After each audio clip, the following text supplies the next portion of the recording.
Good morning. Can everyone hear me? Okay. Good morning, everyone. And I hope that virtually from sitting here, everyone is well. Thank you for joining us in our virtual workshop series, Engage, Enlighten, and Empower. We have a special guest with us here today, and I'm excited to introduce him. His name is Reginald Parks. Reginald is the owner and creative director for Reality Marketing Group, a company in which he owns that's located here in Central Florida. Reginald received his bachelor's degree from the University of North Carolina, and he received his MBA from Herzing University here in Orlando in partnership with the African American Chamber of Commerce of Central Florida, in which Reginald has been an active member for the last 4 years. He's very active in the community, serving on different boards, but he is passionate about helping businesses such as yours develop different mechanisms to helping their business grow then and now. So we're in for a special treat. Reginald's going to present to us reevaluating your business, what you can do right now given the circumstances that we're all facing. So without further ado, I will turn it over to Reginald.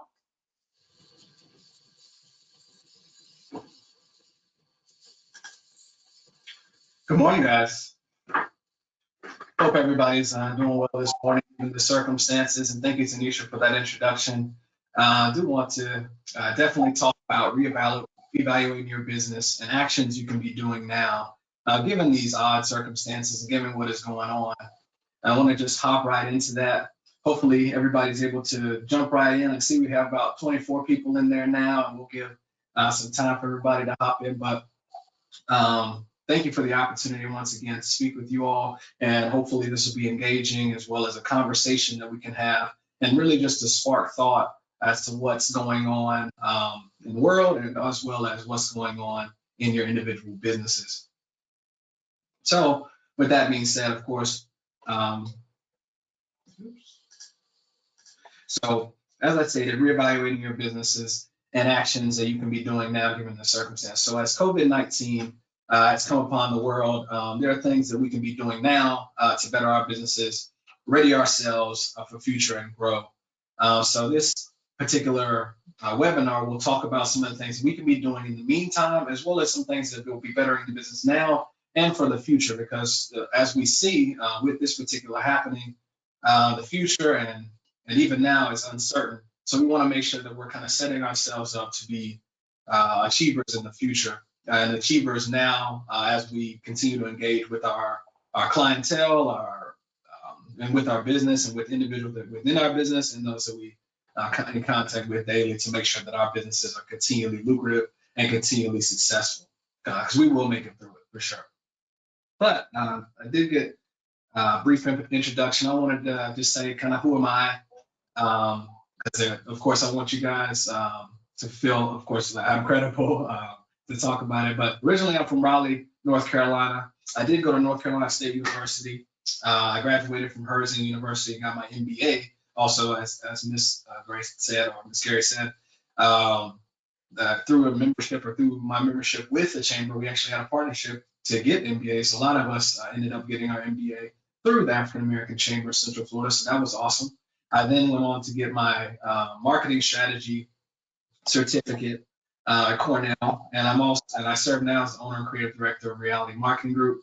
I've been doing marketing strategy and creative for 8+ years now, and I actually started kind of a top tips site that I'll more than likely host this particular video on, so that you can refer back to it. So if you are taking notes, or maybe at a desk somewhere where you can, we will hopefully I'll be able to post this there as well. We build business brands and online presence, and over time I've done 100+ web and marketing projects, and actually had the opportunity to be of help to the African American Chamber years ago, to the current site that they use. In addition to that, from time to time I do a guest lecture there at UCF, and hopefully you guys get an opportunity to check out some of that stuff. But beyond that, some of the brands that we've worked with, and opportunities we had to work with on different strategies, marketing, some of which you may be familiar with, and some of which are even board members there at the chamber.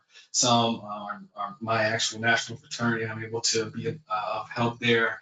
Our current census efforts here in Florida. We've done video and other projects with the city as well as McDonald's and so forth. That's just a little bit about me. But let's hop right on in there. That's the first major point, is you will get through this. No matter kind of how hard it is per se right now, or if it's hitting your business in different ways, as depending on your industry, it could be, of course, hitting you in a way, but you've made it through hard times in the past, and you're a great entrepreneur and a business owner, and do not underestimate your business and your ability to adapt. The first step is being on webinars like this and being on, continually learning through this process, continually growing, and you're taking those steps, even just simply listening and being engaged with the chamber and being engaged with things where you can continually grow, even through what is considered or may be considered a stagnant time for you. So these would be some things that we're going to talk about today to make sure not only you make it through this, but you make it easier in the future. And if there is something that comes up again, you will have a little bit better opportunity to adjust and definitely and grow within those situations as well. This is to make sure that you're prepared for potential next crisis, or even just prepared to always be at the top of your game when it comes to being a business owner, entrepreneur, or even a leader or executive in your business. And then also just so you're set up to flourish no matter what. And a lot of these things that a lot of people are utilizing now and leveraging to adjust are things that we're going to talk about that you could potentially incorporate in your business all the time to make sure that you have your business up and going through crisis and even flourishing even more when things are going well. So just to step right in, it's very, I just want to step through 6 things you should be thinking about. And we're going to step through each one of these a little bit more in depth in this presentation. So these are 6 things you could be thinking about at this time and acting on throughout the crisis, or throughout this pandemic. So number 1 will be your people. That's your most valuable asset. A lot of things are happening when it comes to people and personnel right now, and we'll talk about that a little bit in depth. We're going to talk about your business strategy, or how you can be thinking about that, so how you do things in general. A third one is your revenue model. So thinking about, of course, how you make money through products and services, and how we can, dip into that different ways, even now and in the future, to hopefully help you build both now and in the future. We're going to talk about your systems and automation. So what are you using to accomplish these goals and fulfill orders, or to contact your potential clients and so forth? We're going to talk about branding and what that really means, and who you are to your clients, how you make them feel, et cetera, and things you could be working on. And then lastly, of the 6, we're going to talk about sales and business development, as that's the lifeblood of your business, no matter kind of what industry you're in and what you're doing at this time. So I'm going to dip right into that. So number 1 is people. I've stated that's your most valuable asset. A lot of businesses right now aren't necessarily thinking about people in the term of kind of how can we be making sure that we're communicating and evaluating our team and making sure that they feel welcome even in this particular circumstance. A lot of businesses are having kind of some attrition based on just the circumstance of money and things. You want to make sure that even in this time, you take the opportunity to review that most valuable asset in depth, and how they might be kind of more productive, better, and how they kind of feel and how they're having this experience, as you want to make sure that in the worst of times, your team members and those who work with you feel like they're a valuable asset, feel like they're not just something that is part of losses, if that makes sense. So one thing to think about in your team, of course, and we kind of dip right into that, are you able to scale up and down kind of with part-time and full-time staff? That's one part. When it comes to a lot of small businesses, a lot of businesses that leverage partnerships and things like that, you want to make sure that, hey, if we did get a large project, I know a lot of construction and things like that, when we get a large project, we leverage part-time, we leverage those partnerships and things like that. Think about your business in that way as well. No matter what industry that you're in, kind of think about your scenarios where, hey, if we're at this point, we're in a slow period, we're in a middle period, and or if we're in a very, very high peak season, how can we scale up and down in a way that'll make sure that we don't take major hits if we go either direction.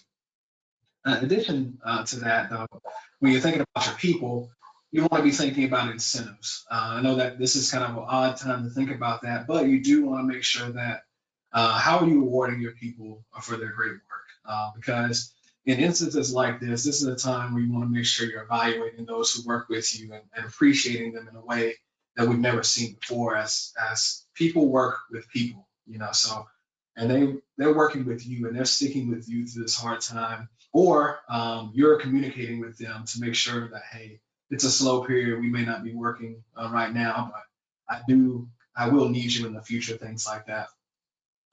Thirdly is kind of this point is flexibility. So how flexible and comfortable is the workplace?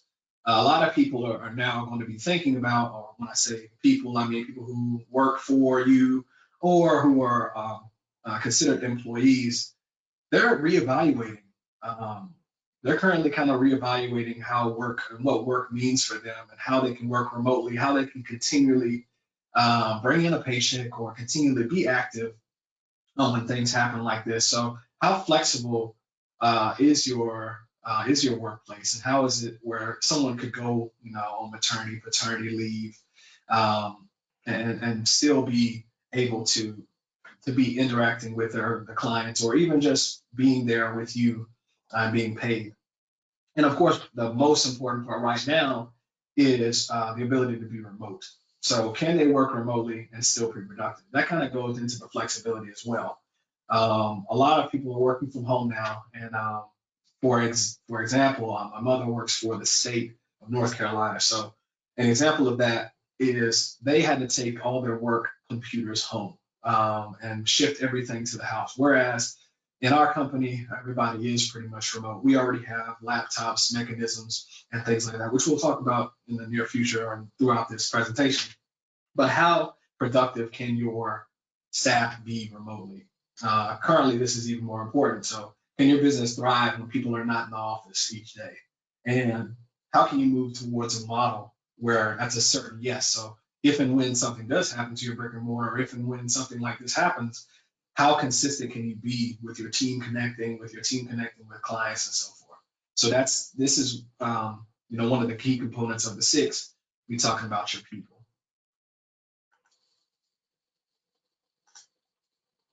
Next is strategy.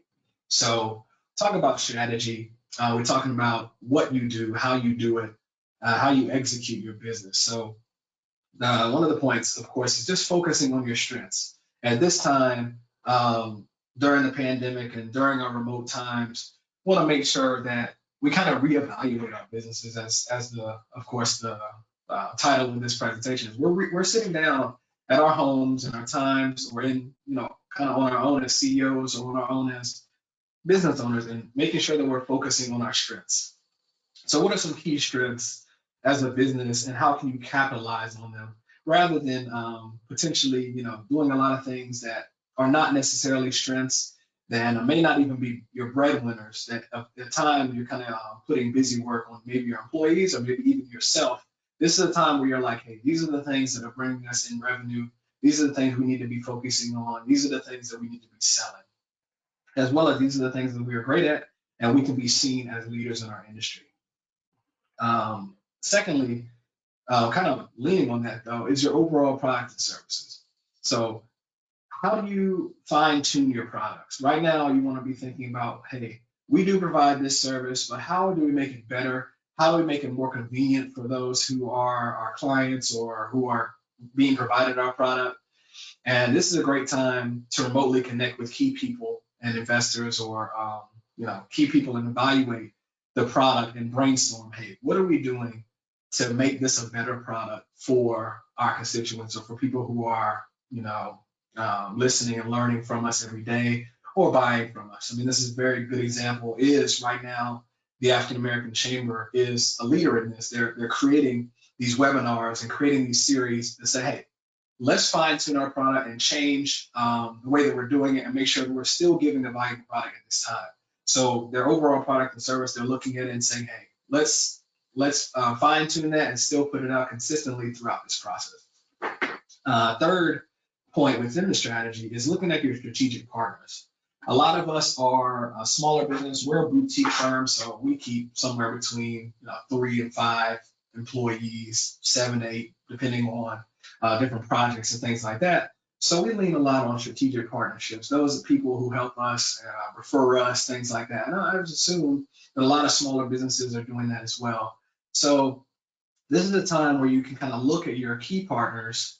Who are your key partners? Who are your referrers and things like that? Review where your business is coming from and who are your key partners at this time to see how you can maximize those relationships. This is a time when you're looking at your strategy and saying, hey, we should give a call to some of our major clients, some of our major strategic partners, and see how we can be helping them at this time, see what we can talk through, because we're all going to come out of this and we want to make sure that we have even stronger partnerships after it. So this is a time where you can be looking at those strategic partnerships and finding who those key people are, growing your business and making it bigger and better once you come out. And fourth, and I kind of finish up, of course, with the more remote portion of it, but how accessible is your business and services like in times like these? How accessible and how can you make your services even more accessible at any time?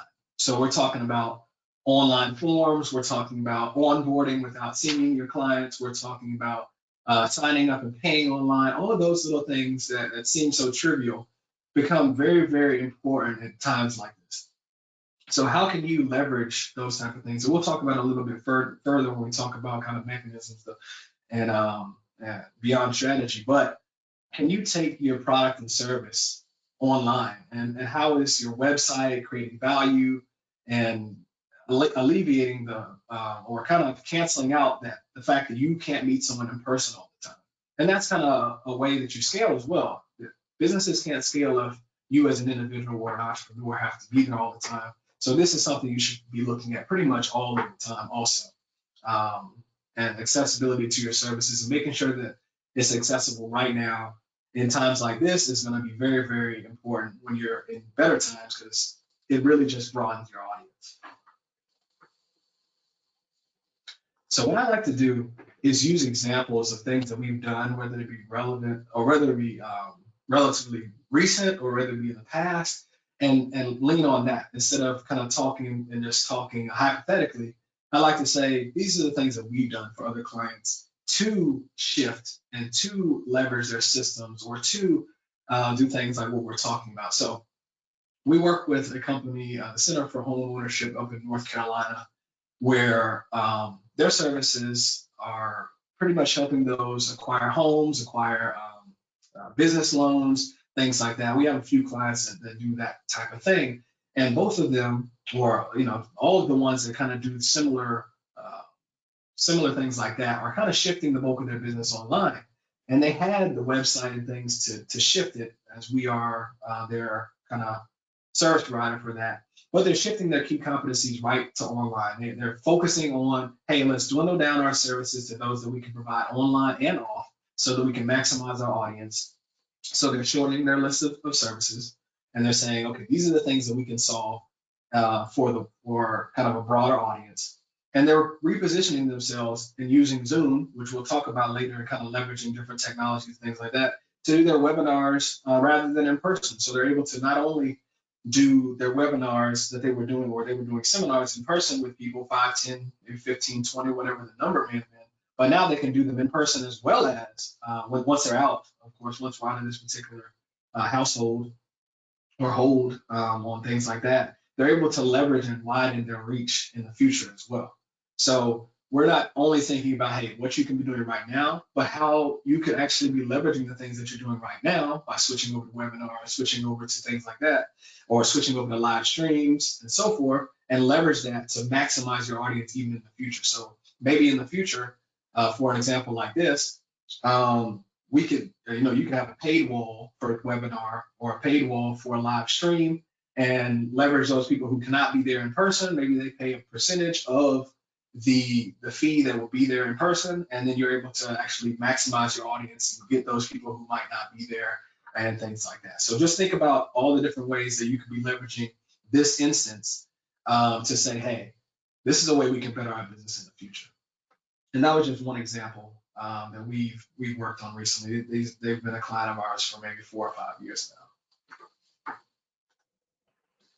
Another key component of, as we step through the 6, this is number 3, and you see the big numbers in the background, so you can kind of keep up there. And also, as I stated in the beginning, we're going to hopefully I'll have an opportunity to have this recorded and be able to post it. So if you missed a portion in the beginning, or if we're kind of taking notes, you'll be able to refer back to it also. So don't worry about it too much if I zoom through something, or if I don't stay on something long enough.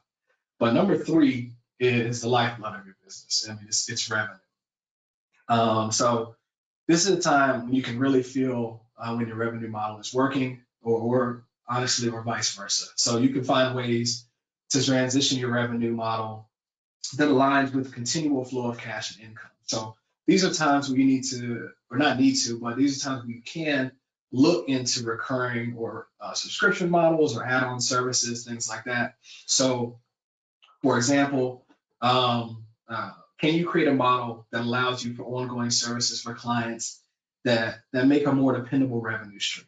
Freemium versions or subscriptions to certain portions of your business may be available, depending on your industry. Of course, this is, I know I'm probably speaking to business owners from a plethora of different industries. So I want to make sure that this is an umbrella, but also kind of makes sense for you as well. So think about that. And as you look through these 6 points, I want to make sure that you can kind of pinpoint how your business can do this, where you can create a recurring or subscription model. I mean, even companies, coffee provider, I'm not sure if it was Starbucks or who has done that realm, but even they're creating recurring and subscription models at this point, where they're saying, hey, for $10 a month, you come in and get coffee. So they're pretty much solidifying their quarterly income on the percentage, or banking on a percentage of those people will say, hey, I can save $5 a month. But they will also say, hey, if they save $5 a month, we at least know that we're getting $5 or $10 a month from them, no matter what, even if they do or do not come into our store. Of course, a lot of businesses leverage this technology, gyms, things like that, membership fees. Pretty much recurring and subscription models are very good for pretty much, to be honest, as entrepreneurs, are guaranteed, or something you can really plan out quarterly when it comes to your income. So if you're in an industry where you can do that, or where you can create some kind of an add-on service, it's very important to have those things. So when I talk about add-on services, are there secondary services that may be of value to generating revenue for you when things are slower, or just in general? Because we're not only going to talk about how things are slower now, but we're also want to talk about how to add on and add value to your business and add revenue to your business once everything speeds back up. Because ideally, we want you to hop back in once everything is a go, per se, and have these different revenue models, or have this, these technologies that you're leveraging now, and being able to say, hey, this is a new value that we now have for our business. So another item that I have that's not listed here, we actually incorporated this particular model this year as we jumped in to our 5th full year as a company, is a profit first model. And I'll put that in the notes and then things too. So one other, in addition to just recurring and subscription and add-on services, we incorporated a profit first model, where you kind of pay yourself first, just like you kind of should as an individual, but you pay your company first, and so that you do have money in times of need for taxes, yourself, and to operate.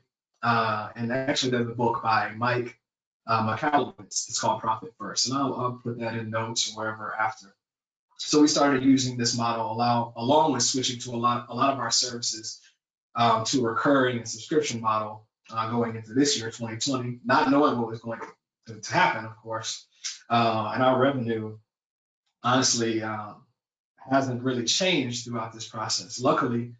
And a lot of the clients that we work with who do that have really had no real influx, or no jump downward during this. So I think it's something that you could look into when it comes to not only applying that recurring and subscriptions, but add-on services, and looking at a profit first model where you would then have that kind of that side additional bank accounts in times of need and so forth too. So examples, like I said, I like to use examples rather than just saying hypothetically, this is what you can do, hypothetically, blah, blah, blah, and you being like, hey, how does that even apply to me? How does that apply to my business? How does that apply to me as an entrepreneur? So I used a few examples, and I can even elaborate on more. And these are just three completely different industries, completely different, ways of going about their business and so forth. And I have more that I will. So, for example, a secondary and add-on. A lawyer, for instance, of course, their primary service is lawyer. Maybe they're a trial lawyer, maybe they are, going to court for their clients. Secondary service could be contract review. That is something they could potentially do remotely. That is something they could be sent the contracts and so forth, review them, utilize DocuSign, things like that. And an add-on is, of course, when I say awards or subscription program, that's essentially just to lean back on the last slide, but of course a retainer. Retained services, of course, lawyers leverage that all the time. You're probably very familiar with having a retained lawyer when you're dealing with contracts, your businesses that are always potentially, running into lawsuits or things like that. They always have one on retainer. So those are your primary service is your one-offs and random. Your secondary service is something you could do anywhere and at all times based on, of course, we want to make sure that that secondary service is something that kind of leans on your primary. We're not going to diversify you in a way where you're just doing different businesses, but it's something that you can do and have as a secondary source of revenue. And your add-on is that continual or potential subscription kind of program. So think about your current services and how you can generate revenue in additional ways. So I use the word diversify there, but you don't want to, you don't want to have your eggs in one basket when it comes to your revenue streams. So focus when it comes to your services, but ways you provide them can be adjusted. You could always, provide your services in different ways. In our case, we may design websites, but we also help continually maintain them. We also consult, but we're still in our place of specificity, or we're still in our industry. Another example is kind of food and restaurant. So secondary service, delivery and catering, and add-ons would be online orders. I use this third example here as one that I actually ran into a person in my neighborhood as a plumber, and his secondary service is consultation. So he will consult via, whether it be online or whether it be in person at the time. And then his add-on, he can potentially do quarterly evaluations and maintenance programs and virtual evaluations where someone would, of course, say, hey, this is what I'm doing, or this is what's going on. How can you give me a quote for that? How can you consult on how to do that, et cetera? So those are just three different industries, or three different examples. Let's step right on through this. So systems is the fourth, of course. So this may be a great time to visit software or new service providers that will help your business work easier and more efficient in times like this, and just in general. You want to look at things that you're using or not using and kind of evaluate them and see if they're actually helping your business. So what can make things more efficient or automate sales, communication, and more? It's a software process that you're currently using now making the business easier currently, or is it making it harder? Is it making it where I do have to show up for things? I do have to be in person, and I cannot scale in times like these or outside of times like these. So it's time to really evaluate these systems. So leveraging technology. I have clearly a plethora of different technologies that can be leveraged, whatever industry that you're in, to connect with your people. So we have Zoom, GoToMeeting like we're in right now, or GoToWebinar, Join Me. And then of course like Grubhub and Uber Eats if you're a restaurateur, leveraging all the technology to continually manage your books online, QuickBooks, Stripe. And then of course talking to your people, like I said, Trello, Slack, your current website, or being on a manageable, scalable platform like WordPress, etc. So these are all different things you could be leveraging right now. And a lot of these we actually use in our company. And DocuSign is something, you know, you could use. Well, I talked about that a little bit when I talked about a lawyer. So like I said, I like to kind of give examples. So an example of someone really leveraging their website and technology, we actually, BBIF is our client as well. And they placed, actually in advance, a year ago, they placed all their onboarding forms online. We created an intuitive form for their clients depending on input, and it eliminated forms and needing to be sent email, snail mail, etc. This was a year ago. This was just, they felt as if it was a good idea to take everything online to eliminate the forms. And now it's serving them very well in a time like this, where everyone can go online and fill out their form just like they would in person, or just like they would, put it in. So going even further now, they're looking to fully integrate that onboarding process for people seeking loans, systems that help improve processes and allow for access no matter where people are. And this was someone, them thinking in advance. And that's what we need to be doing right now, thinking about, hey, this is what's going on now, and this could be happening in the future. And this is uncertain as to how long. So we want to make sure we're thinking about all these processes now.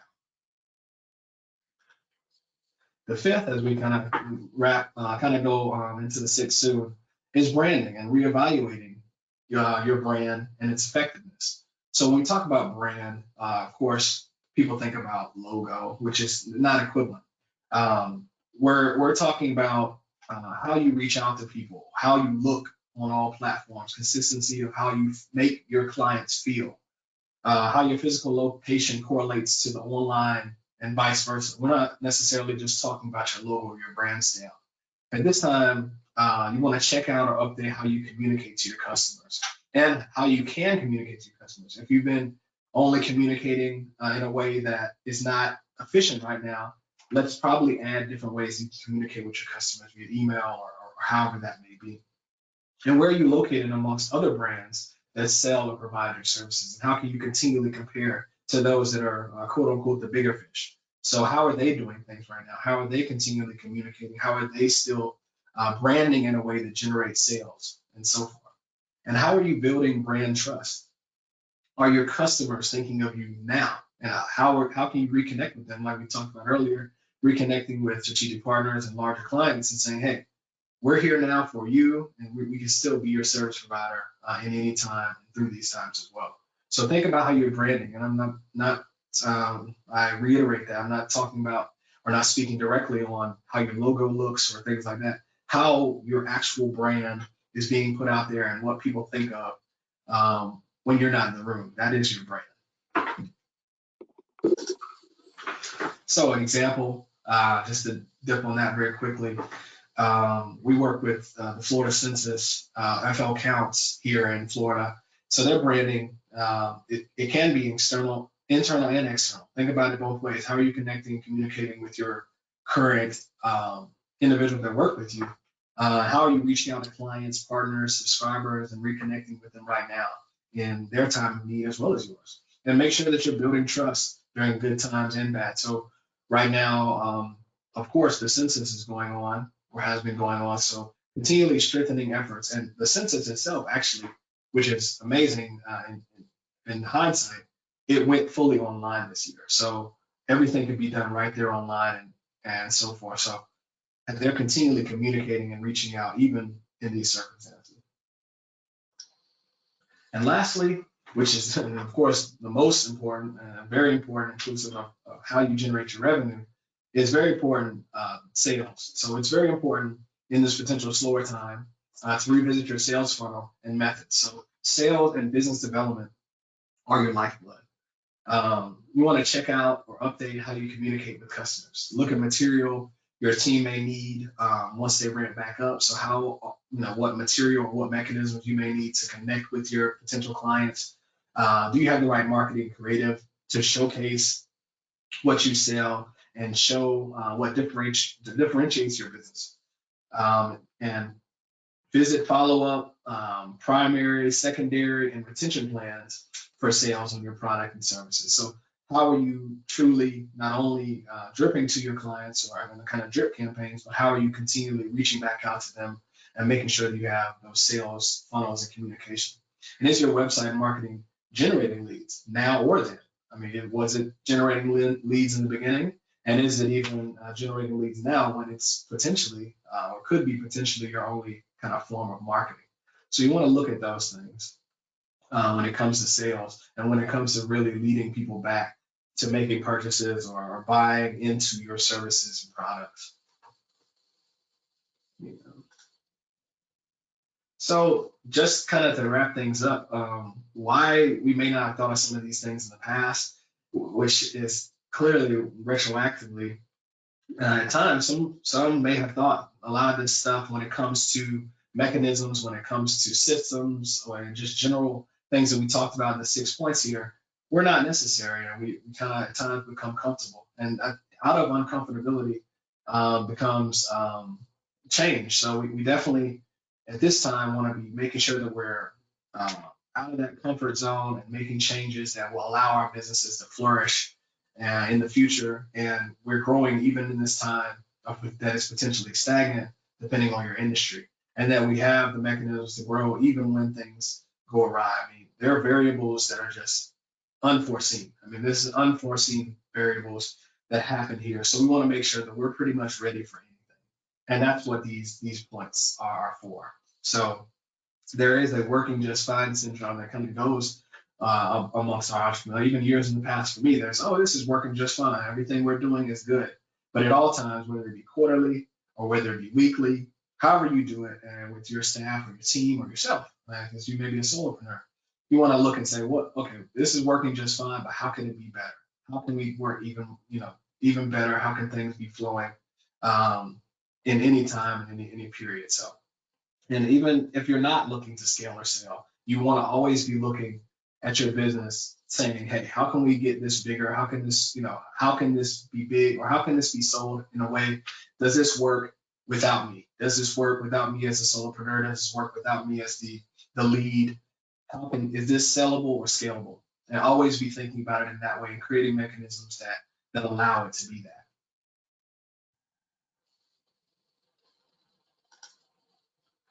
All right, so there's just a little recap. We're looking at when it comes to the 6 points, want to definitely look at your most valuable asset right now. That's why that's number one. You want to look at your people, inclusive of yourself, and make sure that how they're doing, what this looks like for them, and making sure that they are feeling comfortable and doing well at this time, as well as how you can help them as a CEO or business owner. Secondly is your business strategy and specialties. We talked a little bit about that and how you're actually accomplishing what you want to do and your goals and what your specialties are. We talked about your revenue models and also talked about kind of profit first, as well as subscriptions and things like that. And then maybe you could add on to your current services and things. We talked about systems and automation. We actually kind of had a slide full of just different softwares or things that you could be leveraging right now and leveraging in the future that could be helpful for that. We talked about branding, what branding really is, and what we could be doing right now to really refine our brands, really think about how we're communicating and what we are showing our customers as far as brand. And then also, we talked a little bit about sales and business development and those funnels, as well as items that you may want to have coming out of this, or even now when it comes to marketability and able to still sell your product at any time. So I had a list of kind of some great sources. Of course, you guys are listening right now. The African American Chamber of Central Florida is an amazing source for these type of things, and to go through this process with you guys. They are doing a stellar job creating these webinars, creating opportunities for you guys to reconnect and know what's going on all over. BBIF is also a client of ours, and also the African American Chamber is a partner of theirs as well. So they are also an awesome strategic way to go and find out what's going on, find out ways you can get loans, find out ways that also lean on that goes toward the SBA, and the FSMSDC is a good source too for you all that maybe Florida MBAs and things, or MBEs, sorry, and things like that, or WBEs. And then, of course, which is a partner of all of them. They all are kind of one great source when it comes to Central Florida in general. But the Entrepreneurial Center is kind of a partner of all of these guys, and they're continually sending out information and letting you guys know and letting everybody know what they could be doing right now, ways that they could be leveraging webinars and information, and just keeping everybody in tune with what's going on. So those are just some great sources, and I'm sure the chamber will send out even more information about what you guys can be doing now. But other than that, hopefully everybody got an opportunity to maybe take something away from this that's helpful, and some of the things that could be helpful to your business right now, in the future, and things you may have not have thought about leading into this crisis. And hopefully everybody's doing well and just being safe and being healthy as well. That's very important. Just wanted to see if there were any questions. I know we have a kind of mechanism here within webinar to ask any questions or any things maybe related to your specific industry, or maybe related to just what you're going through right now, or just even thoughts about what we just talked about.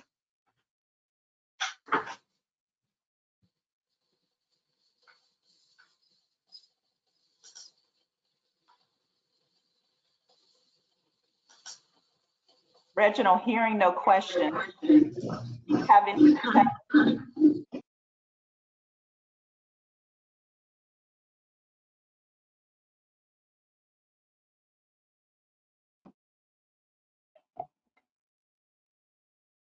Hello, Reginald. Yes. Sorry, I didn't hear that. Yes, I don't think we have any questions. But I just want to thank you for that presentation. I know there are a lot of takeaways that even I received for the chamber, as well as those that participated, the over 40 participants that we had. So thank you for sharing your expertise and your knowledge to help us get through this. And I think that's one of the highlights I take away from your presentation. We will get through this, so we just have to make sure we're prepared and how we were going to come out on the other side. Want to encourage all of you all to stay connected. There's Reginald's information right there. The webinar has been recorded, and that will be sent out as well to all of the participants. And you can also find it on our website, which is www.blackcommerce.org. And you can go on our website and check out our upcoming workshops as well. We do have one coming up in 2 days. On Thursday, it's a virtual workshop again in this same series as we engage, enlighten, and empower. And we have one with Jaslyn Ferguson, posting for profit in these challenging times. That's very important as we all work from home. We want to make sure now more than ever we keep a valid and accurate and I guess a high profile social media presence. So come and join us with Jaslyn on Thursday the 9th. Then next week on April 14th, we have another virtual workshop, how to keep your business relevant during COVID-19. Again, that's with Design Theory, and our friend John is going to be here with us next week for that. So we ask that you all go ahead and register for those workshops and keep checking back on our website for additional workshops, as well as make sure you sign up to receive our newsletter so you can stay in the know, and follow us on all of our social media channels.